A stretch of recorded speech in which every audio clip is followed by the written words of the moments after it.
This is Ask Todd on the Financial Exchange Radio Network. If you have an existing estate plan or are in the market for one, Todd Lutsky is here to answer your questions and help you plan for later life. Ask Todd is presented by Cushing & Dolan, serving Massachusetts and New England for more than 35 years, helping families with estate and tax planning, Medicaid planning, and probate law. Visit CushingDolan.com. Now, here's Todd Lutsky. As promised, we're joined now by Todd Lutsky for Ask Todd. It's your opportunity to ask Todd your estate planning questions live on the air right now. We've got the phone lines open at 888-205-2263. That is the number to call to ask Todd your questions about your estate plan or maybe about what your estate plan should look like. Again, 888-205-2263. We usually get through a few calls, so make sure that you get calling so that you have, you got the opportunity to speak to Todd then because, hey, you snooze, you lose, I guess. Again, 888-205-2263 is the phone number here, and we'll be taking your calls all during the segment. Again, it's 888-205-2263. Mr. Lutsky, how are you today? I'm never better. How are you? Not great. It's always something with you. I accidentally took my cat's medication. Cat's medication? That doesn't sound good. Don't ask meow. Let's talk a little bit about last-minute planning as it relates to beneficiaries. I know that's not often where we go, but I guess what I'm wondering is when it comes to, let's say that you haven't done the estate planning that you need and you're in a situation where there's a long-term care, situation that's imminent. Yeah. Is there anything that should be done when it comes to adjusting beneficiaries, be it on life insurance policies, financial accounts, anything like that, just to make sure that everything's tied up and buttoned up there as far as how beneficiaries should go? Or does that not really play into the equation? I think that probably doesn't play into the equation as much as if the question was asked, and I get this a lot too, where people say, geez, Todd, you've done some planning for me, or even if you haven't in the past, you've done some planning, or if you haven't, but, my spouse is dying. My spouse has, terminal cancer or some disease or something that is causing them to know that their days are numbered. Should we do anything more than we've done? Yes. In that regard, I would say, Chuck, you're right on. You should run around and I say, look, just double check, make sure, is anything in the trust already? If you've done your planning, I'll first say, have you retitled stuff to the trust? Are there any bank accounts kicking around that are still in his name alone if he's the one passing? And make sure you put them in the trust. Or at a bare minimum, just if you're a healthy spouse situation, add the spouse as a joint owner to at least avoid probate. Make sure the beneficiaries on your life insurance are tucked away, meaning either you have one or if it's to the spouse, maybe name it to the trust so that the money gets in the trust when you pass away. Therefore, it'll shelter more assets for estate taxes as well as avoid probate. So I think your comment is very well taken for people who might be passing, not necessarily going into the nursing home right away. And that is critical. Even if you've done your planning, make sure you don't have that stray account kicking around that's going to send you into probate. Talking with Todd Lutsky from the law firm of Cushing & Dolan. Again, the segment's called Ask Todd, and this is your chance to ask Todd your questions. You can call 888-205-2263. That is the studio number here to speak with Todd live on air about your estate plan. Still a couple spaces open. Again, 888-205-2263 is the number to speak with Todd. Todd, when we talk about beneficiaries in general, any guidelines that you typically give just in terms of coordinating beneficiary planning with that estate plan as far as, who to name beneficiaries, how to properly title, contingent beneficiaries and things like that? How does all that fit in? Yeah, absolutely. So when you're doing your estate plan, make sure you put on a life insurance policy, change it from each other. Let's say a married couple situation, right? If it's each other, that's not helping from an estate planning standpoint. It'll avoid probate, but it won't shelter any assets for estate taxes. So you want to make sure that you name the spouse. You want to make sure that the primary beneficiary is the trust that you're putting together instead of the spouse. Okay, that's key. So that way it's getting into your trust. Make sure your IRAs, 401ks, those are other major assets that always have beneficiaries. On those, typically, if you're married, you still want the primary beneficiary to be the spouse. It's the best from an estate and income tax standpoint. It's the contingent beneficiary that you might want to name the trust, depending on what you're saying in your trust, depending on how you're leaving your assets ultimately to your family. If it's outright, you might not just name the kids. If the trust says hold the assets in trust for the benefit of the children, then maybe you want the beneficiary of the IRA to be the trust. So those are the two items that really require beneficiaries. The rest of your assets just titled directly to the trust. Talking with Todd Lutsky from the law firm of Cushing & Dolan. Segment, again, it's called Ask Todd because it's your opportunity to ask Todd your estate planning questions. 888-205-2263. That's the phone number to call to speak with Todd right now. Again, 888-205-2263. We're going to take a quick break, but then it's right to your questions with Todd after this. Again, 888-205-2263. Ask Todd with Todd Lutsky every Wednesday at 10:30. Only here on the Financial Exchange Radio Network.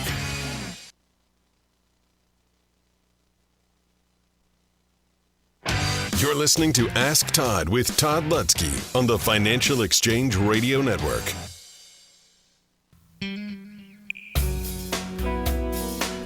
All right, we're still joined by Todd Lutsky from the law firm of Cushing & Dolan here. Let's go now to your calls and your questions for Todd. First in the queue, we got Tom in Portland. Tom, what is your question for Todd Lutsky? Hi, good morning. What is your trigger for a recommendation to create a trust? So net worth, is it, yeah. Thanks. No, and stay on the line because I'm going to ask you a couple questions like, how old are you? 60. 60. Are you married? Yeah. Kids? Yeah, but grown adults. Oh, they're still your kids, though. They never go away. So any grandkids yet or not yet? No. Okay. So here, this is part of the answer, right? This is for everybody. I just was asking it this way so that everybody can see that when you come in, these are some of the things that help us decide whether we do an estate plan for you or not, right? Just because you come in doesn't mean you need an estate plan. So I ask people, name, address, phone number. We learn about how old you are. We learn about your family dynamics. Do you have kids? Do you have grandkids? We want to know if everybody gets along reasonably well, or is there a lot of fighting going on in intra-family? And then we ask about assets, right? How much are you worth? What kind of assets do you have? Home, vacation home, rental properties, IRAs, investment accounts, and all of that matters. It's not just the dollar amount, but it's the type of assets you have. Like, am I heavy weighted in retirement accounts? Am I heavy weighted in rental properties? So all that makes a difference. So these are all the piece parts that come together to make up that decision. And then how do we decide which way you go? Once we know your age, I'd say 60 and over, I'm going to ask also about protecting assets from the nursing home. That may be an objective. Reducing estate taxes, avoiding probate, providing a bloodline plan to your family. Those are usually the questions that direct us as to where to go once I get the background information. So in your case, I would have asked all of those questions, and then finally the last piece is the size of your estate. So if you're like $3.5 million, $4 million or below, and you're 60 and over, and you want to do nursing home planning, we'll probably be talking about 2 irrevocable trusts. If, on the other hand, you're worth well over that, and regardless of your age, we'll probably be talking about revocable trusts. So that kind of guides us as to where we want to go. And I don't want to forget young people, right? What if you're recently married, have some young children? You might not have the asset level yet, but now it becomes even more important, right? Because now you're planning in case you die to take care of minor children who cannot own anything. So the trust will do that. So there's a little bit about what to think about when you do your estate plan. And since we are at the end of the month, folks, last chance to get this guide for the month called Last Minute Planning for Medicaid Eligibility, which is not necessarily what to think about when you're doing your planning, but what to think about when you're faced with nursing home planning or nursing home admission, and you have not done planning, or you're faced with nursing home admission and have done planning, but there's still assets outside the estate, outside the trust, right? There's always assets that need to be protected. This guide will show you how not to just write the check to the nursing home, but will show you how to convert countable assets to non-countable assets last minute. Houses, rental properties, IRAs, and they're different for single people versus married couples. Both are addressed in the guide.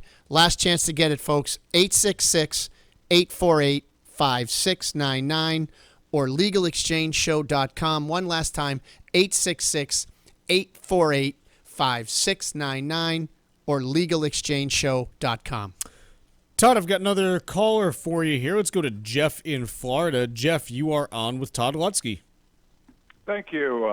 Thanks for taking my call, Todd. I called a couple of months ago about a grantor irrevocable trust and the power of substitution in order to get the cost basis of the securities in the grantor irrevocable trust higher. Okay. Now, we do have that clause in our irrevocable trust.